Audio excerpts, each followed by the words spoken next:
Nelson Pereira dos Santos es un brasilero conocido dentro del grupo llamado Cinema Novo. El 21 de abril murió, vamos a hacerle un pequeño homenaje recordando parte de su formación, su obra y la importancia para el cine brasilero, latinoamericano y mundial.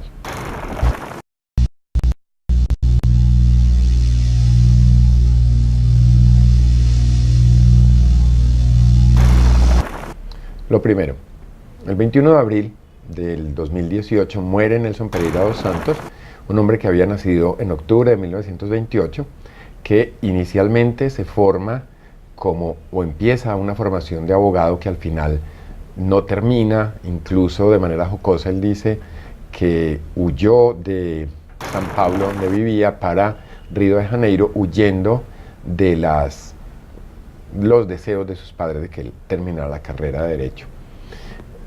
En los primeros años, entre el 46 y el 47, empieza en actividades que llaman paracinematográficas, o sea, cineclubes y asociaciones cinematográficas. Se va a París en los 50, ahí visita la Cinémathèque francesa, conoce el cine clásico francés, que es muy importante, en el que están, por ejemplo, Jean Renoir, Marcel Carné, René Clair, entre muchos otros.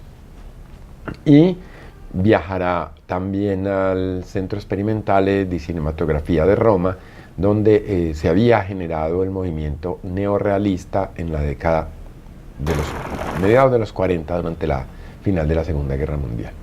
De manera que tenemos a un personaje que tiene una formación inicial en cine no cinematográfico directamente. En el 47 cuenta que hizo un curso de periodismo y se convierte entonces en periodista en un periódico llamado Jornal do Brasil, y con esos elementos se va a encontrar a otros personajes que le van a permitir hacer el trabajo que lo destaca a nivel mundial. Después de regresar del Centro Experimentale di Roma, donde conoce a Cesare Sabatini, a Rossellini, a Visconti, a Antonioni, y además había conocido a latinoamericanos como Gabriel García Márquez, Fernando Birri, y los cubanos Tomás Gutiérrez Alea y Julio García Espinosa.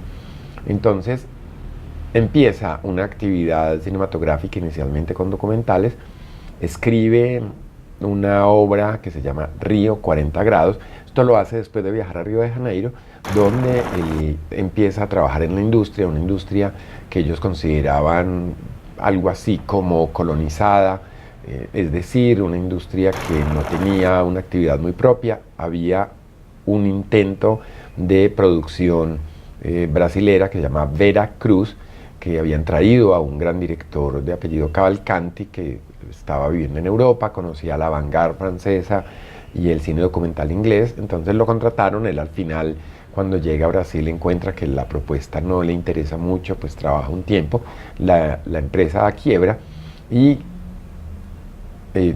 Pereira dos Santos entonces viaja a Río de Janeiro, donde conoce toda la industria que había montada, que hacía unas obras muy básicas que ellos llamaban chanchadas, una suerte de comedia de humor medio burda, y que permitió al menos pues que hubiera una mirada sobre el Brasil, una mirada que a los del Cinema Novo no les llamaba la atención.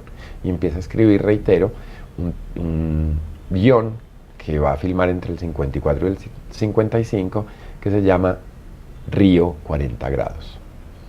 Río 40 grados es una película emblemática por muchas razones. La primera, está fundamentada en el conocimiento de primera mano que tuvo Pereira dos Santos de las favelas donde vivían los técnicos, contaba él, de la industria cinematográfica de Río de Janeiro. Entonces él conoce los problemas, la diferencia de clase social, la segregación por el color de la piel, también las creencias religiosas, el valor del fútbol.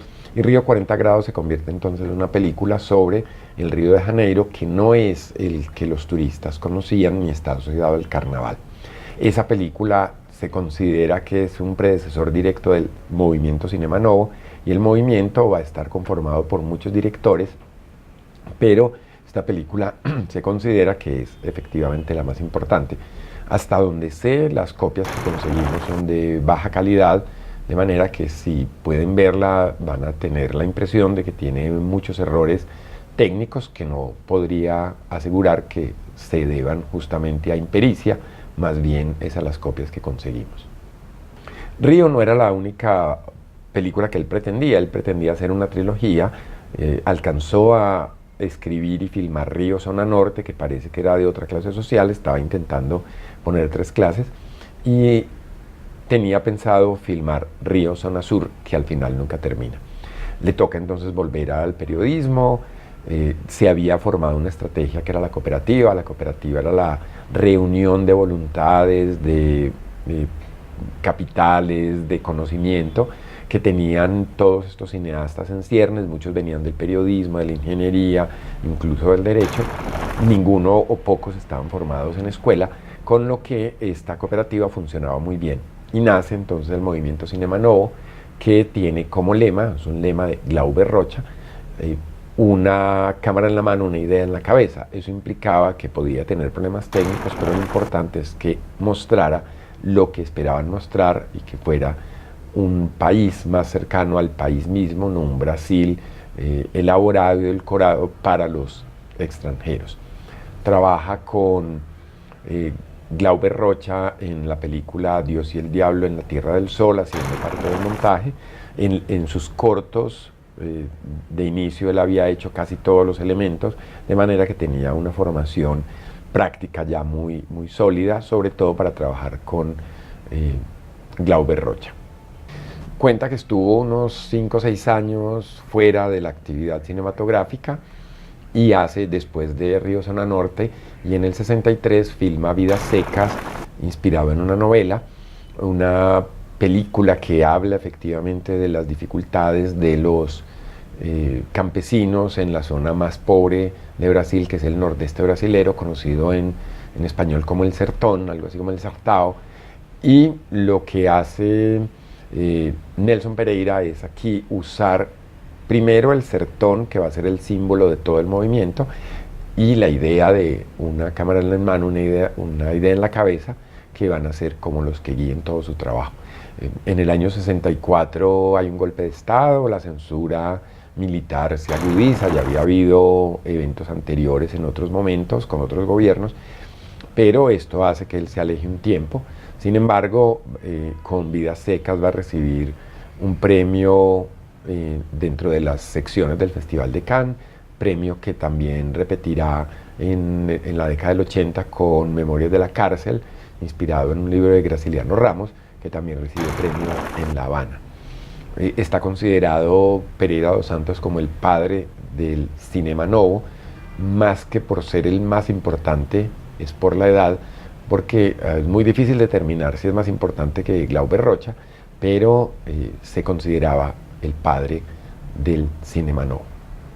Nos deja entonces Nelson Pereira dos Santos. Su filmografía es un poco difícil de conseguir, es un número reducido, poco más de 2 decenas de películas en todo este tiempo, pero es un personaje al que hay que efectivamente rendirle un homenaje póstumo, y valga la invitación para que ustedes busquen a Nelson Pereira, que además hablaba muy bien de Humberto Mauro, un cineasta que trabajó en ambiente rural, independiente, y que es un cine muy distinto, que el Cinema Novo puso en vida de Humberto Mauro, lo puso en el lugar en que la crítica tradicional no lo había puesto.